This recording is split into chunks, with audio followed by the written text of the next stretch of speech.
Hello everyone, how you doing? I hope you're all doing really well today. I'm Lindsay, your host of the Heavy Metal Journal and writer for This Day in Metal, and I'm back with New Metal Monday where I talk about my favourite new releases of the week, and I've got 3 brand new albums that I want to talk about this week. But before I begin, as always, check out the description box below where you will find a Spotify playlist which will feature every single album that I talk about on my New Metal Monday videos. So if you use Spotify, make sure to follow that playlist as I get that updated every Monday after these videos go live. If you don't use Spotify though, don't worry about it because I will also include the band's Bandcamp links or their YouTube channels just so you can find the music that I'm talking about as easily as possible.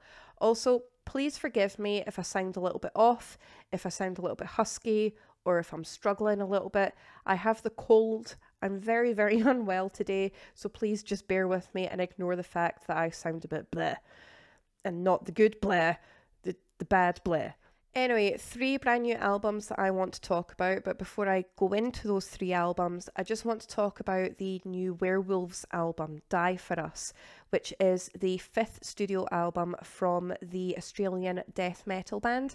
Now, I did mention this in last week's video because it was available on Bandcamp last week in full, but this week it's available across all platforms. So if you missed out on it last week or you didn't catch last week's video, it is available across all streaming platforms now. So if you like your slamming death metal that has a foundation of groove but is incredibly heavy, incredibly brutal, with insane, violent lyrics and vocals that are just going to completely melt your face off, such as Cannibal Corpse or Dying Fetus, Hath, Tombstoner, that kind of sound, definitely get onto this one. This is the band's 5th album in 5 years, and they have vowed to release 10 albums in 10 years, so that's an album per year, and they are now at their halfway point. And you would think that they would lose momentum or they would lose ferocity, but if anything, the complete opposite has happened. They have managed to put out one solid album after the next, and they show no signs of slowing down whatsoever, and they just keep getting better and better. So definitely check this band out. Okay, so next up I want to talk about Carved in Blood with Throughout an Ancient Ride, and this is melodic death metal from Sweden, and it's straight up in your face, no nonsense melodic death metal, so it doesn't have any of that synth or orchestration throughout it. Frantic riffage, flying solos, blistering blast beats everywhere, chugging bass lines, really cool mid-tempo stompy stomps, and guttural vocals that are so energetic and powerful. This kind of melodic death metal is something that I always like to go to, especially if I want something that doesn't have any kind of synth or orchestration throughout it, but it's still got that really addictive, catchy hook and melodic edge to it. The band do take a lot of inspiration from Norse mythology, and it's just a really fun yet very heavy and melodically inclined melodic death metal record.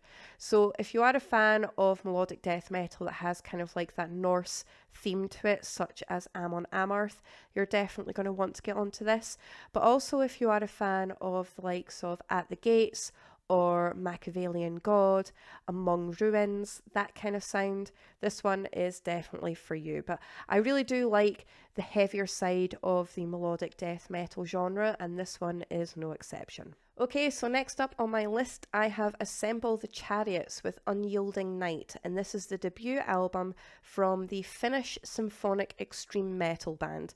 Now I'm just going to tag them as extreme metal because they've got a lot of death metal in there, melodic death, huge deathcore elements as well. Now usually I shy away from deathcore. I don't know what it is about deathcore because they do have a lot of the elements as a genre that I really like in my music, but there's just something missing from it that doesn't really sink in properly for me. But I did not shy away from this one. If you like your metal to be very grand, opulent, swelling, with huge symphonics, huge orchestration, piano, violins, vocalizations, basically something that sounds like it comes from a film, like a movie score, this one is definitely for you. So if you take all of those theatrics and the opulent grandiosity, but team it with metal, so you've got your blistering blast beats, you've got your epic riffage, flying solos, and the vocal styles are altering throughout. So you've kind of got black metal style rasps, but you've also got the death metal grills, and you've got the occasional clean in there as well. But the thing that really took me off guard about this record, as well as the breakdowns, because the breakdowns are quite meaty in this as well, is the fact that throughout there's this very theatrical kind of narration throughout the tracks that really tell a story about what's going on with the songs themselves. And like I said earlier, it honestly does sound like it comes from a movie soundtrack. And the kind of vibe that I got from it, the kind of feel and picture that I got from it, was a massive space battle, like an intergalactic battle between spaceships with lasers everywhere. It's that dramatic and that theatrical, and it really does hook you in. Completely different, especially with that kind of ominous kind of theatrical narration that's through it as well. But if you are a fan of the likes of Make Them Suffer or Winds of Plague, or even if you liked any of that kind of theatrical, opulent, extreme metal that I recommended earlier on this year, or even last year, such as Soldo Misery or Atavistia, or even this year's Vorga, you're definitely going to want to get onto this. This was completely different. It blew me away. It took me a fair amount of times for me to listen to this to really digest what was going on. Completely different. Really loved this. Definitely check this one out. Okay, so last up on my list, but certainly by no means least, is an album that I absolutely fell in love with, and that's Conjuring with Odium, and this is atmospheric melodic black metal from Switzerland. Now, this is another solo project, and it's another prime example of the sheer amount of amazing talent that's out there with these solo projects, and this is so densely atmospheric. I completely fell in love with it. It has all of that raw energy and power and passion that comes with black metal. So you do have a lot of your frantic riffage, your blast beats, and your dissonant, screaming black metal style vocal styles. But you've also got that beautiful ethereal kind of melodic edge to it as well. It's incredibly haunting, but the thing that really stood out to me the most about this is the guitar work. It is a very guitar centered record, and it goes from those frantic riffs, beautiful solos, but there's also kind of like a eerie, dark, spellbinding sound to some of the guitars as well, especially when they slow right down to create this very haunting, cold atmosphere. And honestly, the kind of image and vibe that I got from this record when I was listening to it is being on a snow-capped landscape or a very dense, cold, wintry forest where there's biting wind and it just cuts right through you and you're completely alone, but there's something very majestic and beautiful and mesmerizing about that bitter coldness. Very dark, but very gorgeous at the same time. I cannot get over just how heavy but beautiful this record is, and the instrumentation that pops up throughout it as well. Some of the tracks are purely instrumental, but they incorporate a lot of nature sounds and well placed yet subtle synths. It's not overbearing at all, and it really complements the style of the music so well, and it just flows beautifully. But don't get me wrong, even though this is a beautiful record with all of that ethereal nature, kind of magical mysticism, it's very, very heavy at the same time.